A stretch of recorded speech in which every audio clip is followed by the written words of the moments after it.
ভারত জগৎ মাঝি পরগনা মহল,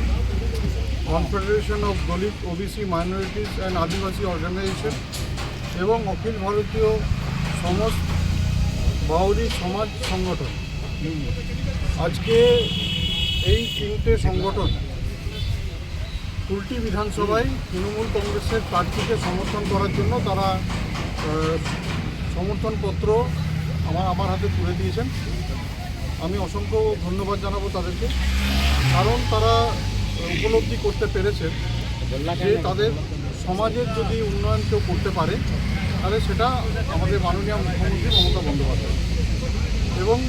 বাংলায় প্রথম দিন থেকে দলিত সমাজের পাশে, বাউরি সমাজের পাশে, মাইনরিটিদের পাশে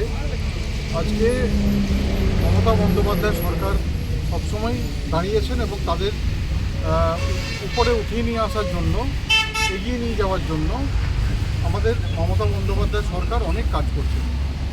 এবং নানান সুযোগ সুবিধা আজকে এই সমাজের মানুষের কাছে পৌঁছে দেওয়া হচ্ছে। তাই তারা আজকে তৃণমূল কংগ্রেসের সমর্থনে কুলটি বিধানসভাতে তারা আমাদের প্রার্থীর হয়ে প্রচার করবেন এবং আমাদের দলের হয়ে প্রচার করবেন এবং এই সমাজের মানুষকে তারা আবেদন করবেন যাতে তৃণমূল কংগ্রেসকে ভোট দেয়। আমরা খুবই আনন্দিত যে আজকে এই তিনটি সংগঠন আমাদেরকে সমর্থন করছেন এবং এই সংগঠনের যত সদস্য রয়েছেন তাদেরকে আমি ধন্যবাদ জানাবো যে তারা এটা উপলব্ধি করেছেন যে কুলটিকে এগিয়ে নিয়ে যাওয়ার জন্য, কুলটির উন্নয়নের জন্য তৃণমূল কংগ্রেসের প্রয়োজন আছে, তৃণমূল কংগ্রেসের বিধায়কের প্রয়োজন আছে এবং যে উন্নয়ন বিগত 5 বছর ধরে যে বিধায়কের করার কথা ছিল সেটা স্তব্ধ হয়েছিল, সেই উন্নয়নকে ত্বরান্বিত করার জন্য আজকে এই সমাজের মানুষ তারা এগিয়ে এসছেন, আমাদের সমর্থন করছেন। আমি এটাও জানি যে যেখানে বিজেপি সরকার আছে যে রাজ্যে, সেখানে দলিতদের ওপর কত অত্যাচার হচ্ছে, দলিত সমাজের মানুষের ওপর নৃশংসভাবে অত্যাচার বেড়ে চলেছে, তাদেরকে নানানভাবে সমাজের বাইরে করে দেওয়া হচ্ছে, তাদেরকে এগোতে দেওয়া হচ্ছে না, তাদেরকে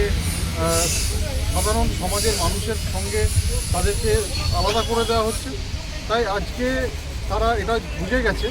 যে বিজেপি অন্তত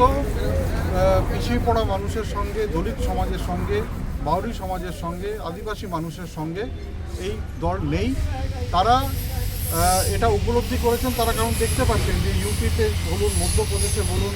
যেসব রাজ্যে আজকে বিজেপি সরকার রয়েছে সেখানে আদিবাসী মানুষ, বাউরি সমাজের মানুষ, সেখানে দলিত সমাজের মানুষের কী দুর্দশা, এই দুর্দশা থেকে মুক্তি পাওয়ার জন্য আজকে কিন্তু তারা তৃণমূল কংগ্রেসের সঙ্গে রয়েছেন, মমতা বন্দ্যোপাধ্যায়ের সঙ্গে রয়েছেন এবং মমতা বন্দ্যোপাধ্যায়কে জেতানোর জন্য, তাকে চতুর্থবারের জন্য মুখ্যমন্ত্রী করার জন্য আজকে এই সংগঠনগুলো এগিয়ে এসেছে।